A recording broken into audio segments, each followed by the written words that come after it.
boa noite. Boa noite. O ex-presidente Michel Temer volta a ser preso preventivamente num processo por corrupção, peculato, lavagem de dinheiro e organização criminosa. Crimes atribuídos a ele e ao amigo Coronel Lima no inquérito sobre as obras da usina nuclear de Angra 3. O Supremo valida indulto de Natal assinado por Temer, que reduz a exigência do cumprimento de pena e inclui condenados por corrupção. Deputados e senadores limitam a atuação dos auditores da Receita Federal no combate à corrupção. E também impõem uma derrota ao ministro Sérgio Moro. Devolvem ao Ministério da Economia o órgão que investiga fraudes financeiras. As medidas provocam protestos de procuradores. O Jornal Nacional está começando.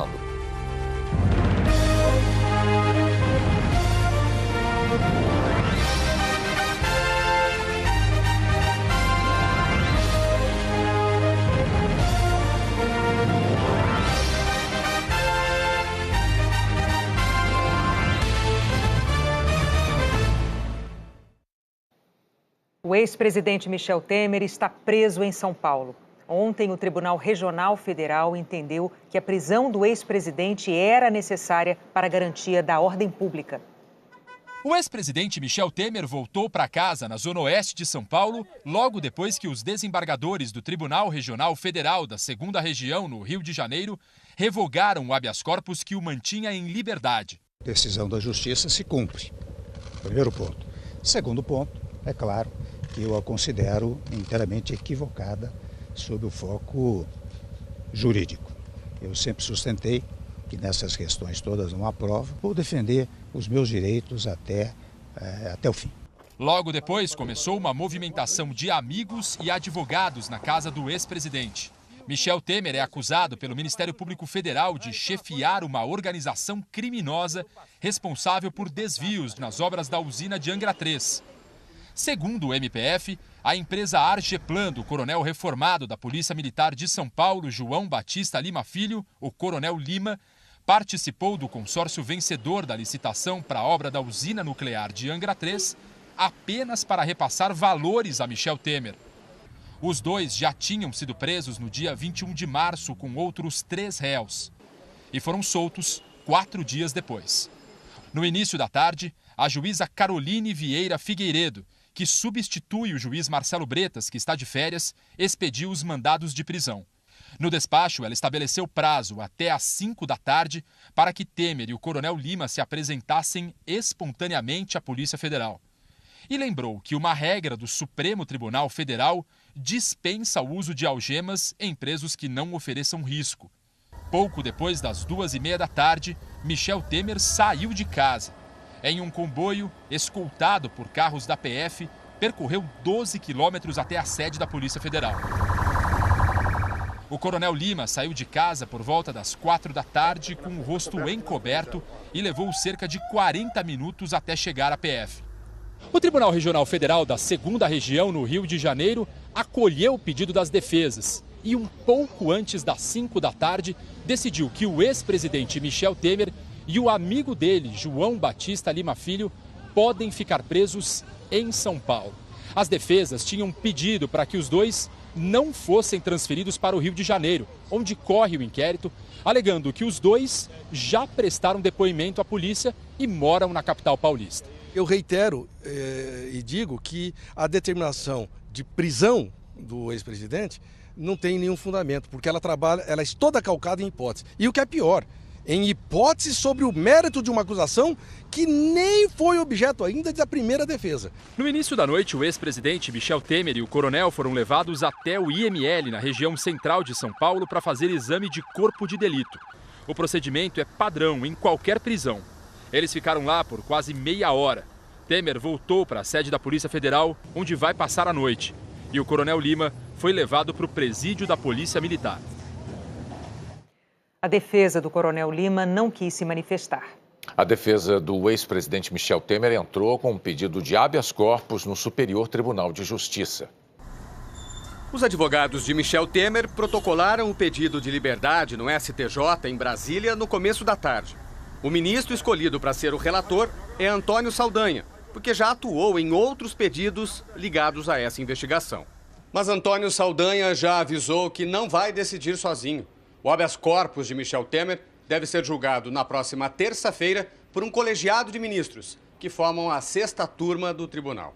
O recurso no STJ quer mudar a decisão de mandar Temer de volta à prisão, tomada ontem no Tribunal Regional Federal no Rio, depois de 7 horas de discussões. O desembargador Ivan Attier, relator do habeas corpus, que em março libertou Michel Temer e os outros 6 acusados, votou para que todos permanecessem em liberdade. Nos habeas corpus, a principal alegação em todos é a ausência da contemporaneidade dos fatos apontados como ilegais. Tampouco em relação à lavagem de dinheiro envolvendo a elétrica nuclear, há contemporaneidade. Eis que todas as ocorrências visando camuflar a origem de valores, supostamente camuflar a origem de valores, para colocá-los em ilegalidade, segundo a narrativa, ocorreram e consumados foram há no mínimo cerca de 4 anos atrás. O desembargador Abel Gomes concordou com a argumentação do relator para 5 dos 7 acusados, inclusive para o ex-ministro Moreira Franco, mas não em relação ao ex-presidente Michel Temer e ao amigo dele, o Coronel Lima. Abel defendeu a prisão de Temer e do Coronel por entender que os dois insistem na prática criminosa. São fatos antigos ou são fatos reiterados que nunca cessaram? Que só se tornaram antigos em 2016 porque veio a Lava Jato. Porque senão talvez estivessem contemporâneos hoje em dia, como se a prisão preventiva fosse sempre na data do fato ou 2 dias depois. Uma coisa absolutamente irreal, né? A prisão preventiva é sempre decretada passado o fato, quando ele é conhecido. O desembargador também falou sobre o risco que o ex-presidente solto pode representar à ordem pública. Se trata de reiterada violação, lesão, abalo, dúvida, estímulo, mau exemplo, reiteração que é violada frequentemente da ordem por autoridades da mais alta patente na República. Por isso é que eu me curvo aqui também aos fundamentos do juiz, com outras palavras, né, para acompanhá-lo aqui em relação a esses dois, pedindo vênia, eminente relator, a esses 2 pacientes, no sentido de decretar a prisão preventiva, porque tudo aqui, desde o início, tem rabo de jacaré, pele de jacaré e boca de jacaré. Não pode ser um coelho branco. O ex-presidente Michel Temer é acusado pelo Ministério Público Federal de ser o chefe de uma organização criminosa suspeita de desviar 1 bilhão e 800 milhões de reais. O que se chama aqui de ausência de contemporaneidade, eu estou chamando de eficácia da estratégia criminosa. E é isso que precisa estar presente na hora de se avaliar o risco e a necessidade da cautelaridade e a necessidade da prisão. Então, por favor, que contemporaneidade, num caso como esse, de uma organização estável e que trabalha na clandestinidade há tantos anos sem ter sido descoberta, ao contrário, no curso dessa organização criminosa, possibilitou e permitiu ou não impediu que essas pessoas tivessem alcançado os postos que alcançaram no Brasil. Isso, longe de ser a ausência do pressuposto, reforça o pressuposto da necessidade do risco. A procuradora diz que, neste tipo de crime, os requisitos para a prisão merecem uma avaliação ainda mais cuidadosa. Estamos falando de pressupostos e requisitos de prisão preventiva no contexto de criminalidade organizada. E mais, não é qualquer criminalidade organizada. É aquela criminalidade organizada que se completa na captura dos espaços institucionais do Estado. E eu estou me referindo também a partidos políticos, altos postos de governo, mandatos conquistados nas urnas. O voto que definiu a nova prisão de Michel Temer e do Coronel Lima veio do desembargador Paulo Espírito Santo. Aqui não se está vendo fato sob o ponto de vista na análise do conceito analítico do crime. A ação típica, antijurídica e culpável sobre todos os seus elementos. Não, isso aqui é diferente. É um habeas corpus. Aqui se trata de uma questão cautelar. Não há possibilidade de destoar do eminente desembargador Abel Gomes e pedindo vênia a Vossa Excelência. O recurso da defesa de Michel Temer no STJ em Brasília questiona as justificativas dos desembargadores para mandar Michel Temer de volta à prisão. Os advogados rebateram os argumentos do Ministério Público Federal. Afirmaram que Michel Temer nunca integrou organização criminosa, nem praticou outras modalidades de crime. muito menos constitui ameaça à ordem pública e que, se ficar em liberdade, não coloca em risco o andamento do processo. Embora respeitasse e respeito a posição dos eminentes desembargadores que votaram para cassar a liminar, eu deles divirjo e divirjo veementemente. Entendo e estou absolutamente convencido disto. Esta prisão é ilegal, é injusta e é cruel. O Supremo Tribunal Federal decidiu hoje validar o decreto de indulto assinado pelo ex-presidente Temer, que beneficia condenados por corrupção. O indulto, publicado em dezembro de 2017 pelo então presidente Michel Temer, concedia o perdão para quem tivesse cometido crimes sem violência ou grave ameaça depois de o preso cumprir 1/5 da pena. Antes era preciso cumprir tempo maior, 1/4. O decreto também passou a permitir o perdão para condenados a penas mais elevadas, sem limite. Antes, só os presos condenados a até 12 anos podiam se beneficiar do indulto. E favorecia presos independentemente dos crimes, mesmo os condenados por crimes de colarinho branco, como lavagem de dinheiro e corrupção. Na época, a Procuradora-Geral da República entrou com uma ação contra o decreto.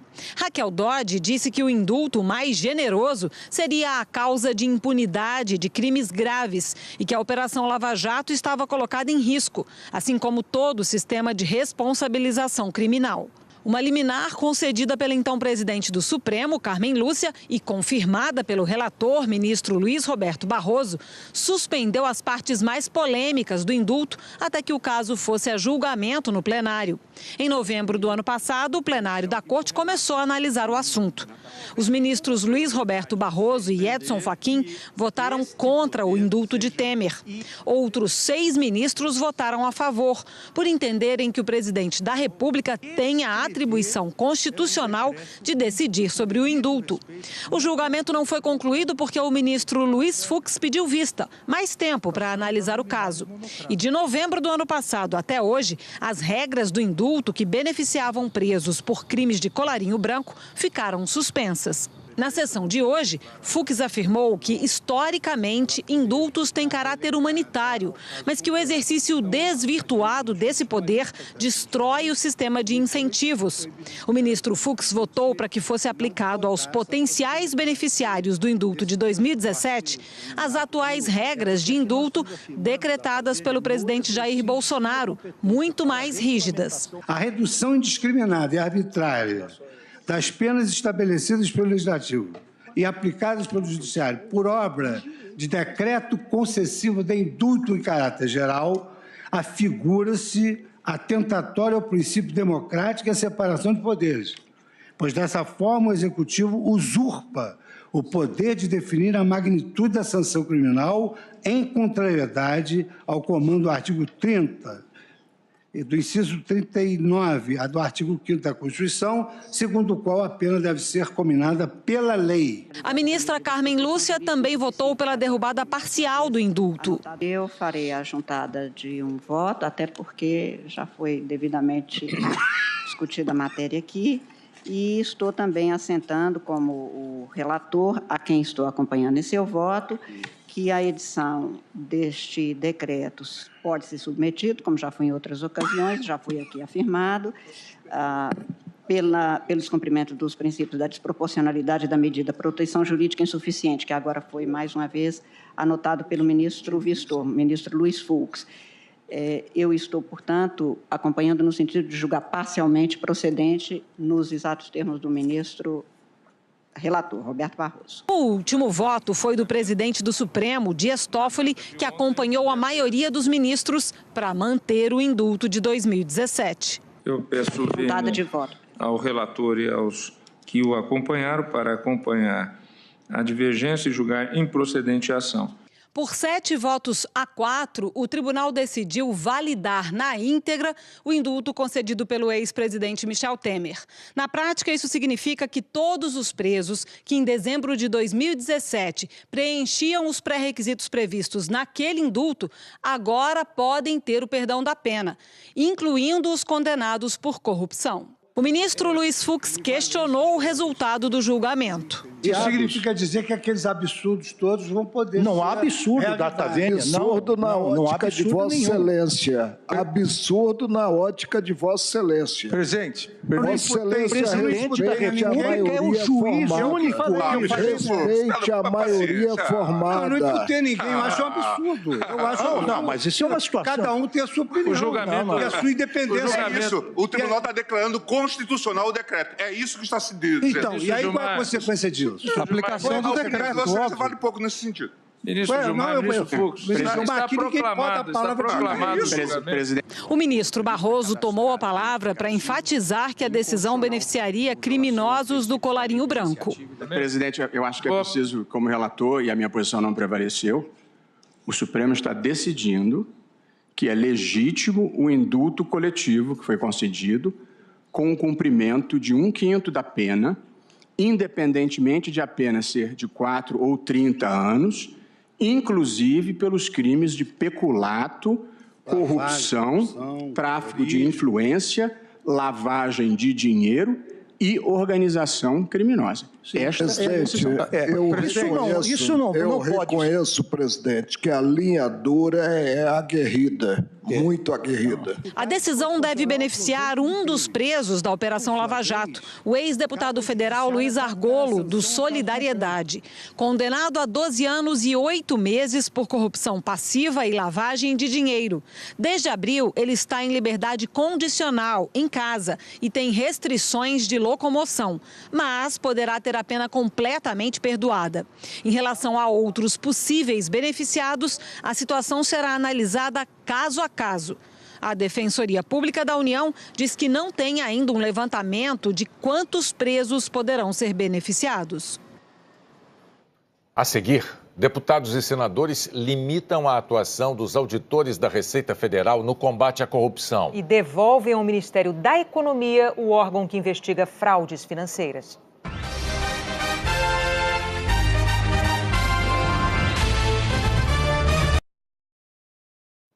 A comissão que analisa a medida provisória que reformula a organização dos ministérios do presidente Jair Bolsonaro impôs derrotas ao governo. Uma delas foi a retirada do Conselho de Controle de Atividades Financeiras da alçada do Ministério da Justiça e a volta dele para a pasta da Economia. Procuradores da República protestaram e afirmaram que a mudança prejudica o combate à corrupção e ao crime organizado. Com a comissão cheia, o governo aprovou com sobra o texto principal da medida provisória que reorganizou os ministérios do presidente Bolsonaro. A nova estrutura de governo está em vigor desde o início do ano e depende de aprovação no Congresso. Mas, na análise dos pontos polêmicos, as primeiras derrotas. O ponto que enfrentava maior divergência entre parlamentares era a transferência do Conselho de Controle de Atividades Financeiras, o COAF, do Ministério da Justiça para o Ministério da Economia, contra a vontade do ministro Sérgio Moro.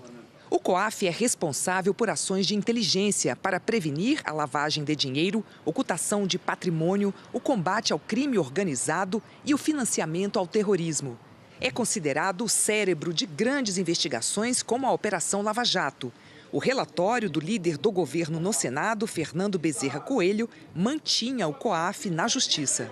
A senadora Juíza Selma, PSL, partido do presidente Jair Bolsonaro, falou em defesa da permanência do COAF junto à Justiça. Lá ele está sendo visto, respeitado como instituição administrativa independente que é, e também lá ele está sendo melhor estruturado. Nós precisamos combater a corrupção, nós precisamos dar um fim nessa pouca vergonha que esse país tem vivido nos últimos anos. Mas quando o placar abriu, os votos não foram suficientes. Votaram contra o governo parlamentares do Centrão, da oposição e até do PSDB e do Democratas, partido do ministro da Casa Civil, Onyx Lorenzoni.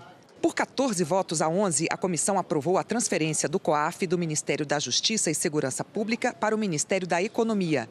Votaram para tirar o COAF do Ministério da Justiça e transferir para a Economia os seguintes parlamentares: Ciro Nogueira, presidente do Progressistas, o líder do Progressistas na Câmara, Arthur Lira, Alexandre Padilha, Jean Paul Prates e Rogério Carvalho, do PT, Jaime Campos e Elmar Nascimento, do Democratas.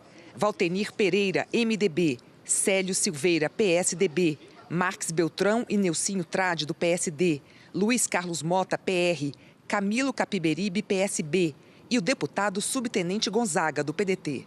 Os partidos fizeram trocas na composição da comissão e 6 desses votos foram de parlamentares que assumiram entre ontem e hoje. 2 que foram substituídos já tinham declarado apoio à permanência do COAF com Sérgio Moro.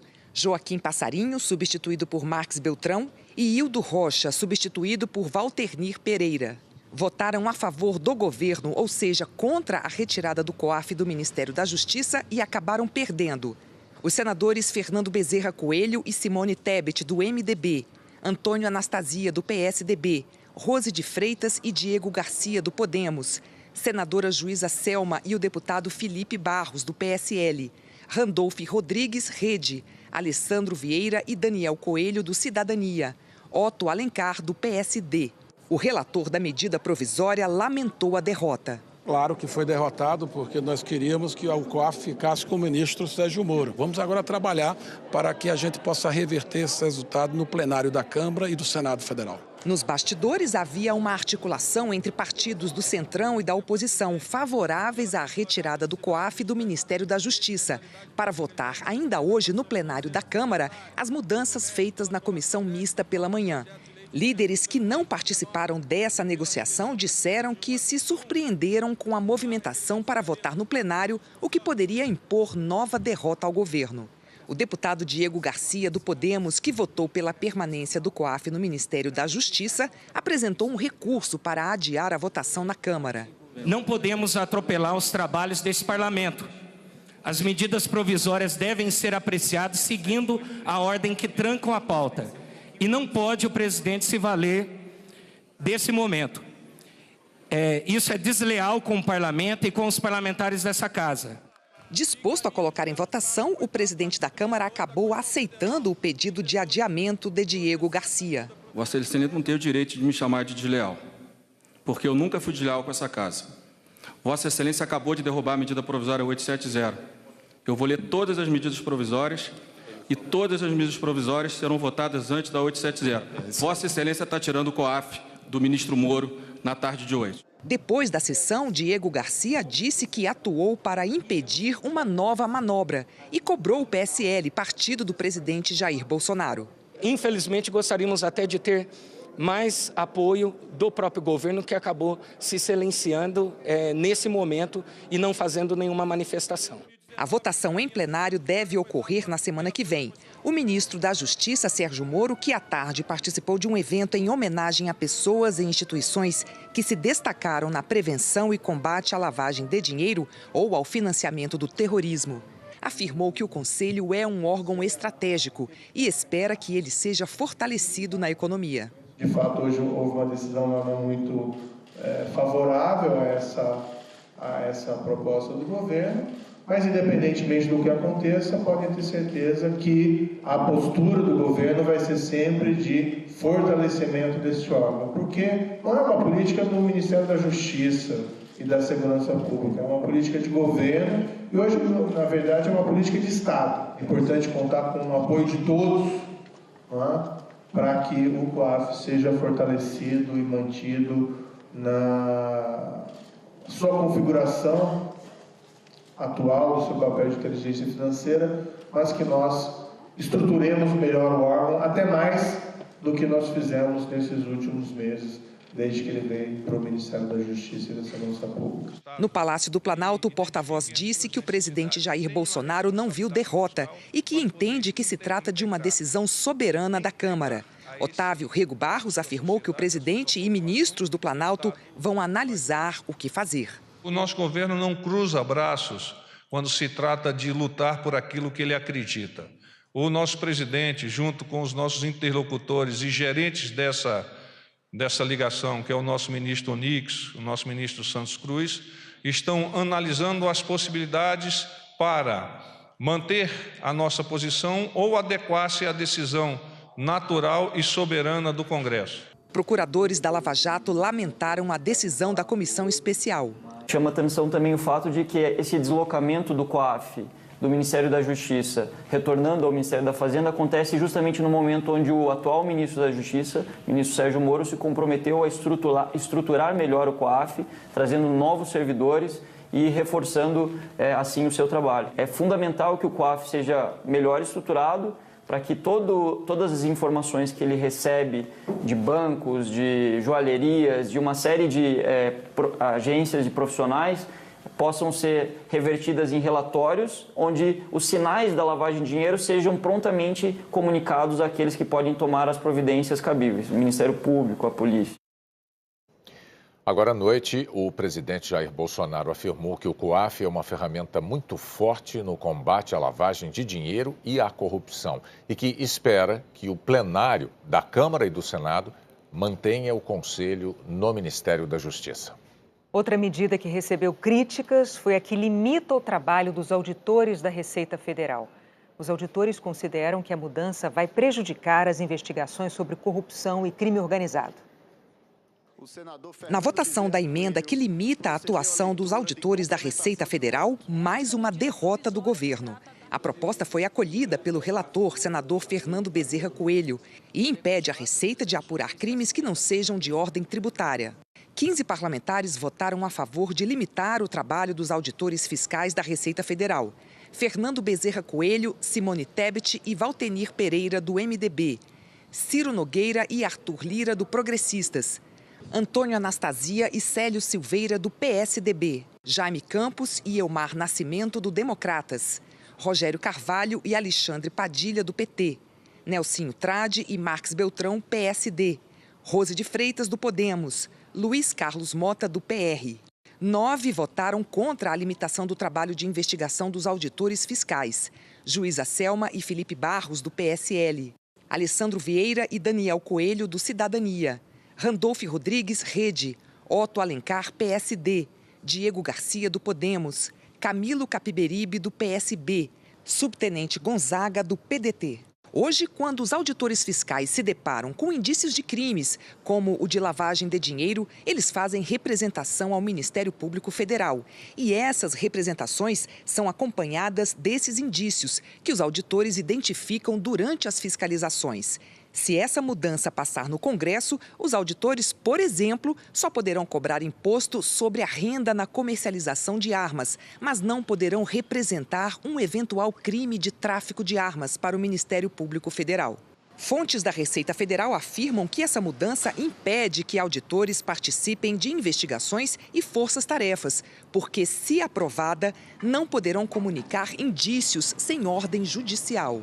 Mas o relator afirmou que não haverá cerceamento de investigações e que o auditor poderá, inclusive, continuar participando de forças-tarefas, desde que tenha autorização judicial para isso. A competência dos auditores fiscais, como já é óbvio, se limitará aos aspectos fiscais. A Receita Federal apura ilícitos fiscais. Qualquer investigação adicional deve ser feita pelo Ministério Público ou pela Polícia Federal. Não trata de impedir investigações, mas de definir competências legais. Não se trata, portanto, de uma ampla restrição ao compartilhamento das informações, mas de um zelo com dados sensíveis em respeito ao princípio constitucional da privacidade. O líder do PSL atacou a mudança. A matéria é um jabuti que ele entrou de tal forma que ele está desmoronando todo o trabalho feito para a estrutura do país. O líder da oposição no Senado disse que a mudança atrapalha o combate à corrupção. Enfraquece e muito o combate à corrupção. Enfraquece operações da Polícia Federal. Enfraquece a atuação do Ministério Público. Quem ganhou com isso? As organizações criminosas que se beneficiam de evasão de divisas, de lavagem de dinheiro e de enriquecimento ilícito. O governo chegou a discutir a possibilidade de apresentar uma emenda para alterar no plenário o texto que veio da comissão especial. Mas a falta de votos no plenário fez os líderes deixarem tudo para a semana que vem. O governo tem pressa. O texto precisa ser aprovado na Câmara e no Senado até o dia 3 de junho. Caso contrário, a medida provisória perde a validade. A Associação dos Peritos Criminais Federais criticou a mudança aprovada na comissão contra o trabalho dos auditores. Todo o trabalho da Lava Jato foi um trabalho feito com integração entre esses órgãos, né? A força-tarefa da Lava Jato, ela compõe basicamente todos esses órgãos. Então, qualquer limitação nesse trabalho, qualquer impacto burocrático, necessidades de autorizações judiciais que até então não se faziam necessárias, evidentemente vai colocar uma etapa burocrática a mais e isso pode retardar algumas ações de investigação, pode diminuir a celeridade, pode diminuir a efetividade. O presidente do Sindicato Nacional dos Auditores Fiscais disse que a decisão da comissão pode beneficiar políticos. Isso cria uma espécie de fórum privilegiado tributário, porque se o contribuinte é um deputado, um senador, um ministro, a Receita Federal só poderá avançar, né, para esses outros temas se ela tiver previamente uma autorização judicial. É um enorme retrocesso no combate à corrupção. Tem mais. Pelo relatório aprovado, a FUNAI sai do Ministério da Mulher, Família e Direitos Humanos e volta para o Ministério da Justiça. Os ministros Damares Alves e Sérgio Moro não queriam essa mudança. A demarcação de terras indígenas sai do Ministério da Agricultura e volta para a Fundação Nacional do Índio. As duas medidas contrariam a medida provisória do presidente Bolsonaro. Os parlamentares também aprovaram a volta dos Ministérios das Cidades e da Integração Nacional no lugar do Ministério do Desenvolvimento Regional. A CAPES, a Fundação do Ministério da Educação, que administra os programas de pós-graduação, apresentou hoje os critérios usados nos cortes de bolsas de mestrado e de doutorado. Os cortes anunciados ontem provocaram protestos das universidades e dos alunos. Samanta mal teve tempo de comemorar. O projeto dela de doutorado sobre resistência a antibióticos foi aprovado pela UFRJ. Mas ontem, quando foi fazer a inscrição no sistema, não encontrou a vaga. A bolsa de Samanta é de pouco mais de R$2.000. Precisei sair da casa dos meus pais, vim para cá, eu fiz o mestrado, consegui terminar antes para poder fazer essa seleção de agora. Eu estou bastante perdida.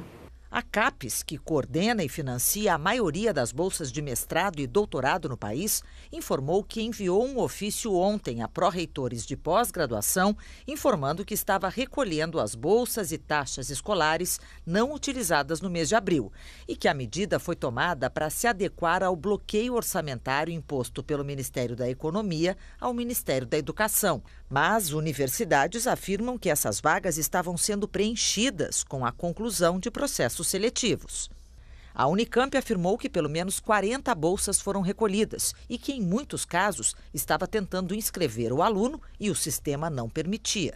Não pode acontecer uma situação dessas de um dia para o outro, sem aviso prévio, sem explicar, sem ter um planejamento. Só o Instituto de Microbiologia aqui da UFRJ perdeu de uma hora para outra 4 bolsas de doutorado que estavam previstas e foram suspensas. Essas bolsas tinham sido oferecidas pela CAPES e os projetos foram selecionados por pesquisadores da UFRJ. Mas, segundo a universidade, no momento de fazer a inscrição dos alunos, as vagas não estavam mais disponíveis. Era necessário um aviso, porque nós fizemos o edital foi publicado, os alunos foram selecionados, estudaram, fizeram planos. Nós nos sentimos, tanto nós, professores, como os alunos envolvidos, sentimos que perdemos, né? Segundo a Universidade Federal da Bahia, 82 alunos que participariam de bolsas de pesquisa foram prejudicados. Na Federal de Brasília, pelo menos 123 bolsas foram cortadas. Hoje à tarde, numa entrevista coletiva, a CAPES afirmou que vai manter todas as bolsas já em vigor no Brasil e no exterior. Não há nenhum corte para os bolsistas da CAPES. Estamos fazendo um trabalho de identificação de bolsas ociosas, ou seja, bolsas que não possuem um bolsista ativo cadastrado na CAPES. Esse número representa 1,75% das bolsas da CAPES. Então, estamos bloqueando menos de 2% das bolsas da CAPES. Cerca de 3.500 bolsas. A CAPES declarou que, para fazer a seleção das bolsas, teve que parar o sistema, mas que cerca de 1.300 bolsas de programas de excelência que foram bloqueadas serão liberadas novamente ainda esta semana. E não descartou a possibilidade de novos bloqueios para outras bolsas consideradas ociosas. E respondeu às críticas sobre a falta de comunicação com as universidades. A comunicação às universidades está sendo feita através de ofícios e através do Fórum de Pró-Reitores de Pós-Graduação, que passaram o dia inteiro na CAPES hoje, o presidente e mais cerca de 20 pró-reitores, acerca dos esclarecimentos.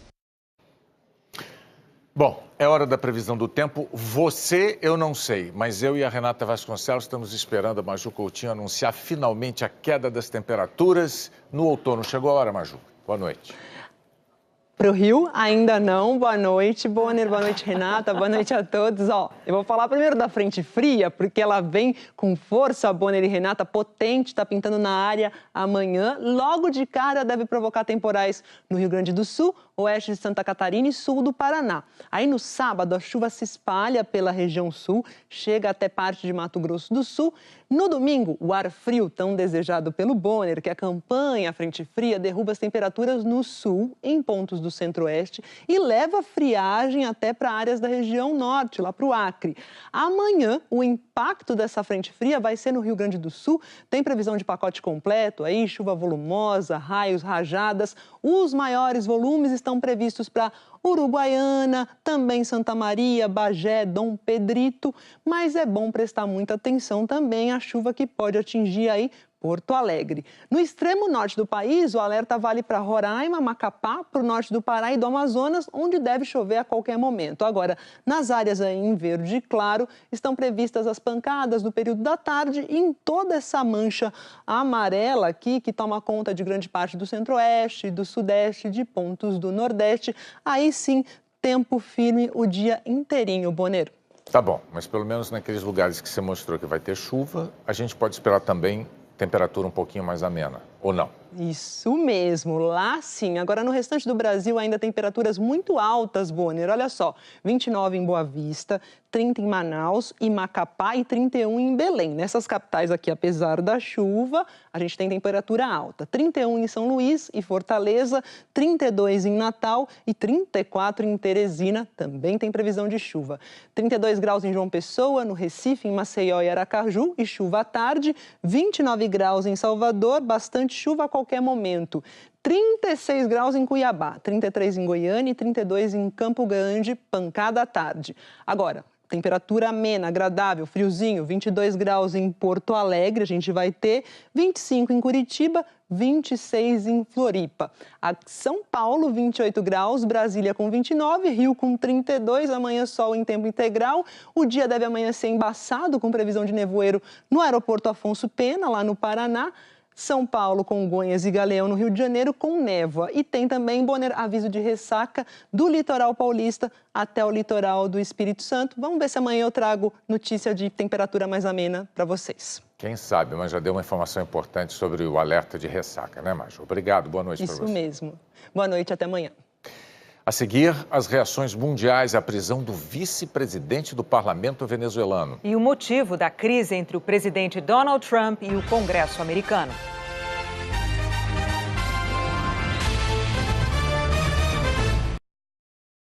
A comunidade internacional reagiu hoje à prisão do vice-presidente do parlamento da Venezuela, que é controlado pela oposição a Nicolás Maduro.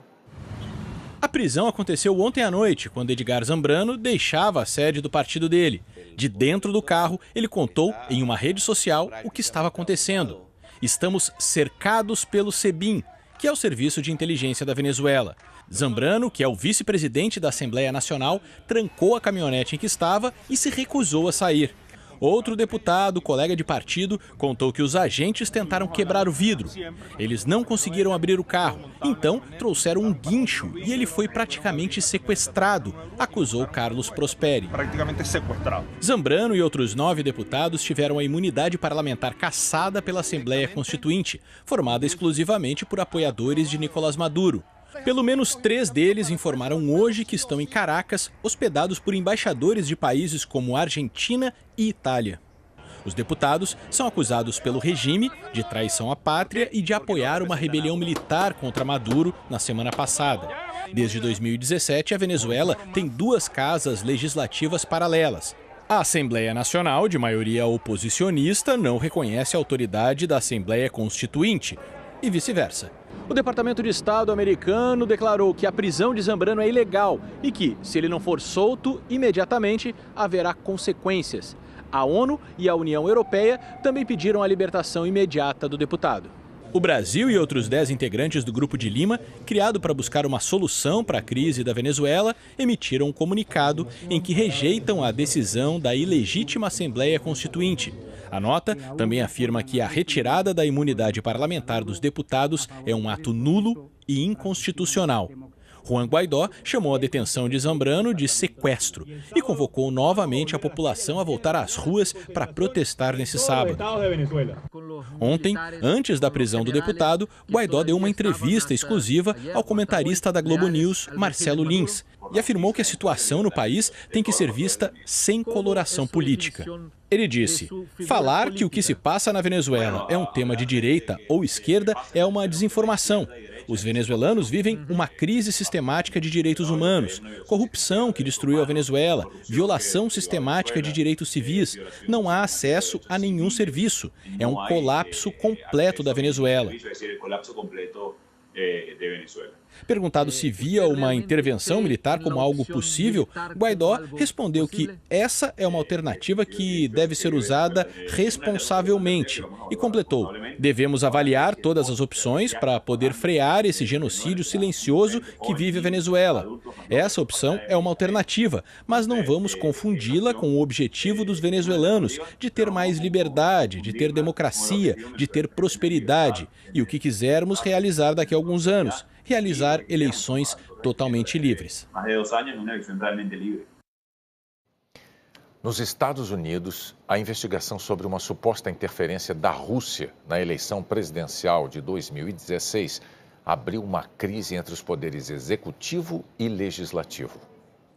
Donald Trump falou como um pai insatisfeito. Don Jr. é uma boa pessoa. Além disso, já deu mais de 20 horas de depoimento. O presidente americano está defendendo o filho, intimado por uma comissão liderada pelo partido do próprio Trump, a depor novamente sobre o encontro que teve com russos antes da eleição presidencial. Mas Don Jr. é apenas um elemento no embate entre a Casa Branca e o Congresso. E a principal briga é com o partido de oposição, que tem maioria na Câmara. Os democratas querem ver as últimas 6 declarações de imposto de renda de Trump. No início da semana, o secretário do Tesouro, Steven Mnuchin, se negou a entregá-las. Ao contrário dos antecessores, Trump não revela os rendimentos. O chefe do Departamento de Justiça, William Barr, se recusou a entregar ao Congresso o relatório completo sobre a interferência russa na eleição. Na quarta-feira, o Comitê Judiciário da Câmara acusou Barr de desacato. Ele pode ser punido depois de um voto no plenário. No mesmo dia, Donald Trump determinou que toda a investigação ficasse sob sigilo.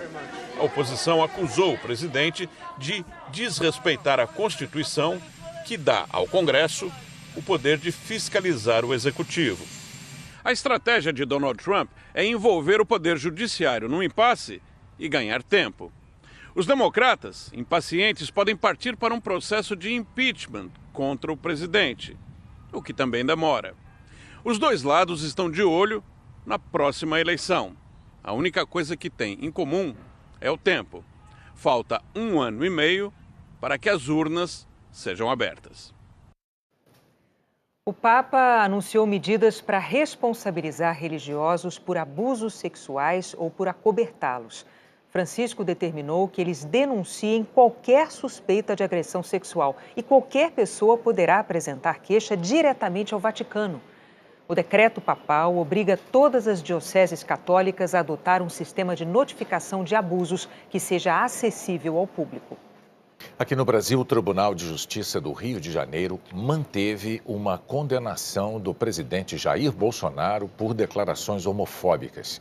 Ele foi condenado a pagar R$150 mil por danos morais. Em 2011, ao ser questionado sobre o que faria se tivesse um filho gay, Bolsonaro disse que isso não aconteceria porque, abre aspas, eles tiveram uma boa educação, fecha aspas.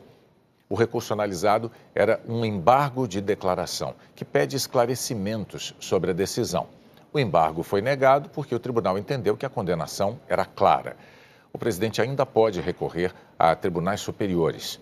O Palácio do Planalto não quis se manifestar. A seguir, o desempenho dos clubes brasileiros na Libertadores.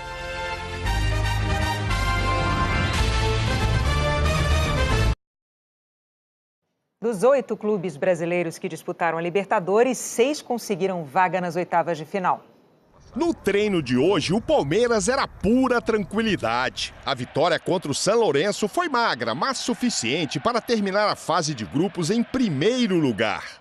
A liderança geral da Libertadores dá ao Palmeiras a vantagem de, nas próximas fases, sempre fazer o segundo jogo em casa. E isto vale até a semifinal, porque este ano, pela primeira vez, a final será disputada em jogo único, que vai acontecer no Chile. Um time que muitas vezes não encanta o seu torcedor, mas tem um jeito de jogar que é a cara do Filipão. Aguerrido, organizado, muito defensivo, sofre muito poucos gols e merece essa primeira vaga. Felipão busca repetir o feito de 20 anos atrás, quando conquistou a Libertadores com o Palmeiras. Toda fase me agrada, a Libertadores é interessante sempre. O time terminou na liderança geral porque o Cruzeiro, até então invicto, perdeu em casa para o Emelec.